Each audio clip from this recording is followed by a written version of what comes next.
Alright, what's up people?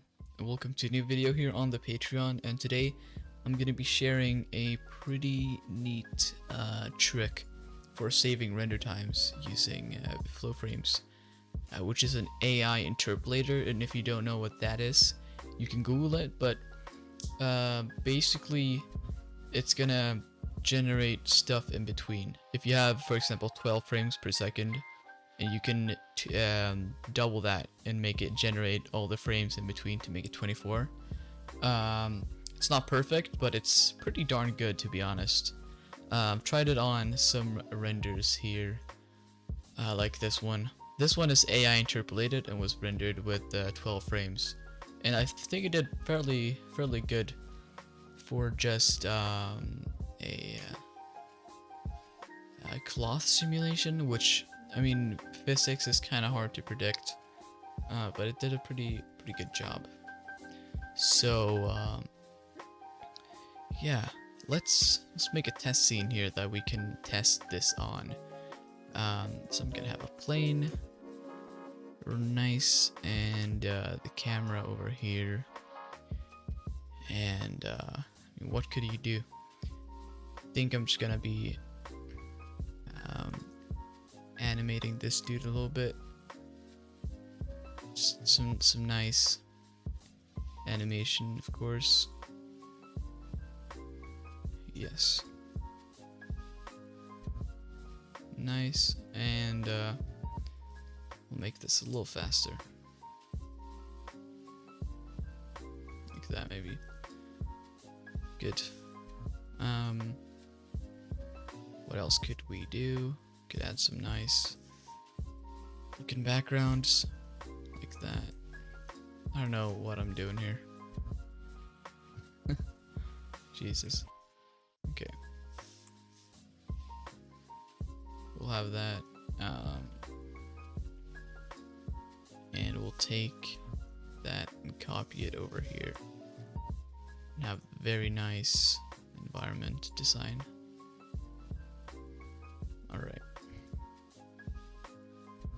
Come on. Yeah. Great. So, if you want to render this for... Oh, Jesus.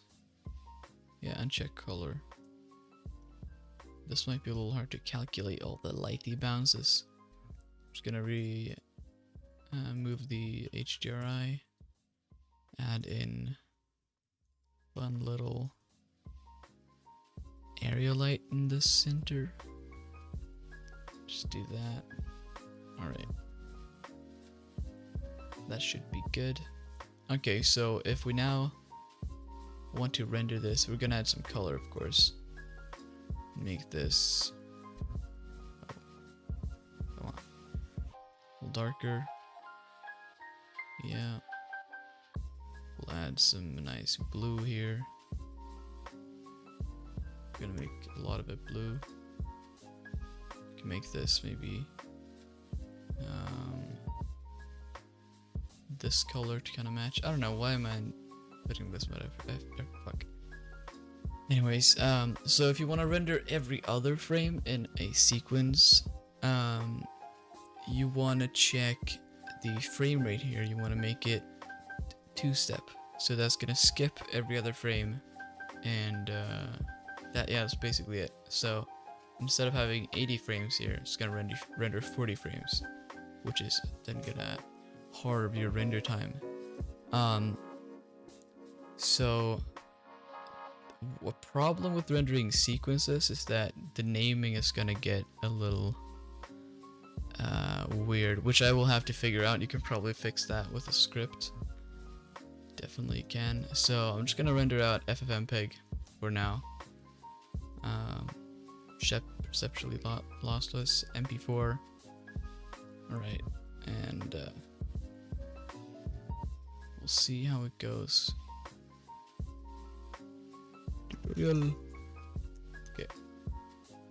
And render animation. I'll be back in a sec. Alright, it has been rendered out, so we'll take a look, and it should be very jittery, as you can see. Not usable. or if you're going for 12 FPS, maybe it is usable. But what we want to do is we want to open up Flowframes, which I'll link down in the description, and we want to browse video like that, and oh, we'll take this one. Alright, and the input will be 12 FPS, and we want to 2x that to 24 FPS, and you can go pretty high with that, and already take like 24 FPS and make it 48. Alright, and we want it outputting there, so we're gonna hit interpolate, and this, depending on how long your sequence is, should only take a few minutes. So I'll cut back to that. Alright, that was pretty fast. Took 23 seconds, but it was a pretty short sequence. And this is that one. And yeah, look at it. It's yeah, it's pretty darn accurate. Looks like it was rendered in 24 FPS. Jesus. This still surprises me, to be honest. See the difference here. Just generates. This is probably a generated frame. This could be. Yeah, it's nuts. Yeah. Obviously, you can use this on more complicated stuff. You do want to avoid physics, which you can have a hard time understanding, or really fast movements. But generally, it does pretty well. And it's free, which is nuts.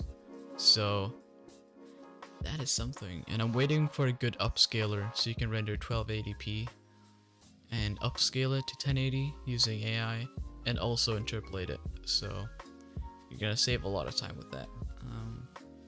Yeah, hopefully you found this little thing helpful. Yeah, I'll see you later.